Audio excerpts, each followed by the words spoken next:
Time in this thrilling All-Ireland hurling final between Kilkenny and Tipperary. Kilkenny, just a reminder, leading Tip 13 points to 11 in front of an audience of 82,106, all of whom I have no doubt are enjoying it. Certainly Cyril Farrell, Gerald Gann and Tomás Mulcahy are here in our studio. Can Tip overcome? I know it's only 2 points. I know if you look at the last two All-Ireland finals, you know, the 22 at this stage. The beaten side were out of sight at this stage, you know. But the second half now, Tip have to do it all over again. Well, they have to keep up the intensity. They're half forward now. Well, Carver's going out centre forward. John O'Brien, Kerwick, they're coming back deep. They're doing fantastic work. The two boys midfield are real athletes, Woodlock and McGrath. Now, they're on top when they're out there. At the same time, the Kilkenny half back line is lying back in, and Tommy Welch is probably having the game of his life, even though they're getting exposed for great scores outside. Like Corbett has got great scores. Owen Kelly seems to be rejuvenating. As Gerard Pastor marked there, like maybe being kind of injured during the year has saved him for the big one. He's back to himself, he's got great scores. The only worrying point, Michael, is this, that Tip's scores have come from two people, whereas Kilkenny have a better spread. They have 7 scores, and they have been well held up front, but you're still expecting something to happen. I still think now, before this game is over, I expect Martin Comfort to come on, because Richie Hogan's playing okay, but he's carrying a leg. He kind of got a belt to what he seems to be laying, and like if he comes on, it isn't that he'll score, but he'll bring a physicality to the game that could open the gates for Kilkenny. Now Corbett is the kind of fella, his kind of pace, he can sneak in for a goal or two, but it was his points in that first half that have been critical for Tip. And in fairness to Liam Sheedy, he's doing very, very, very well. He's using him out as centre forward, giving a free roll to go all over the place, out to the wing anywhere else. He's picking the ball up in both wings. He's roaming all over the place. He's inside corner forward 1 minute, he's out wing forward another minute. Here he's at wing forward, even though he's playing centre. And of course he has that little pace to get away from the player when he has the ball.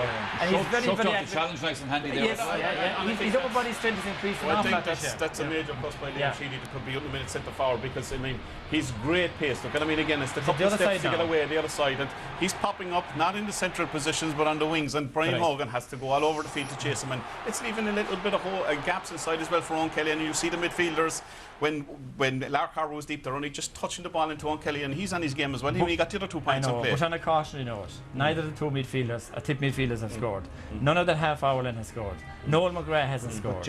Only two, but their work rate is brilliant. But Kilkenny will start picking off the points. Now they got 2 points up. The big danger is if they go 3 or 4 points up, goal. But then the game is over. But I still think as well, though, I mean, Kilkenny will be looking around it. They have a problem at number 11, right? They started on Larkin there.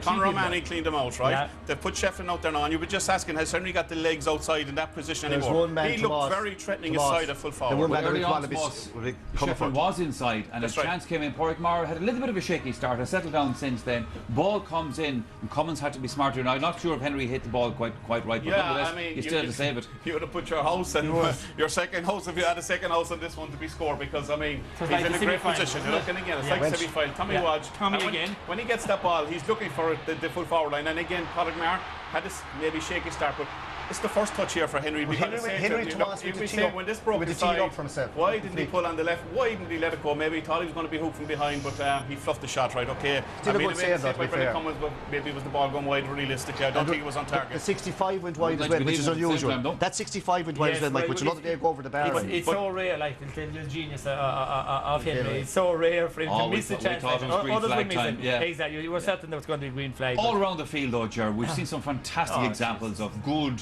uncompromising challenges and tackles. Listen, this is what hurling is. Hurling isn't about like what you had last year and the exhibition stuff. It's about this kind of stuff. Real hard physical stuff. Look at that for a tackle. Well, that is a free. That's a free. That's straight into the start. That should have been a free. And like if the referee lets too much go, he could disintegrate completely. Now that's a brilliant. Kilkenny's anticipation. The ball. Watch the flick here for Tom. What a game Tommy Welch is having today. Like he's just absolutely brilliant. And the tackling of the Kilkenny backs, it's no wonder 4 of the forwards haven't scored with tackling like that going in. But in fairness to Tipperary, their tackling is excellent as well. They're work rate all over the field. They're chasing down the man in position. I think a big plus factor for Tipperary as well. They've matched Kilkenny under the high ball as well. They've got some great high ball. But lads, you have to say it at the same time. You have to say it, lads. There'll be people looking on to say, hey, He's right. They've been saying, is there one rules for hurling, another for football? Because if that was a football match now, to be fair, we'd have at least 15 to 20. Sir, we're not worried about football today. It's All-Ireland hurling final day, right? It's the same rules, Tomas. No, Tomas, the same rules. Same rules. You'd have. I know it's not fair go. It's not. I love to see it going, but the point is, like, there's a lot of frees there that have been pulled, and that's fine when no one gets hurt. That's lovely. But you'll have everyone will be saying, where's the referee in this? He's doing a lovely job letting it flow. He's going to have to let it flow now. But you just have to say it was a tough game. Back to the analysis again. Yes. One area the Tip need to improve on is they're winning great position in the air, but they're off. We'll call it offloading. Their distribution of the ball when they have it, their shot puck outs are not working, and their passing of the ball is being intercepted by Kilkenny players. It has to get sharper. They have to get them in wider so that there's bigger space when they're passing the ball. If they improve on that, then they have a great chance. They're doing that to entice the Kilkenny back to come down the field. It's too close. It's just too close. They're dropping back. Their full forward line drops back one, and their half forward line go to midfield, and then it's tempting the boys. Brendan Cummins hit the ball short. But they're trying to entice them out, to pull them out. 3 points came as a result of shot puck outs or shot balls.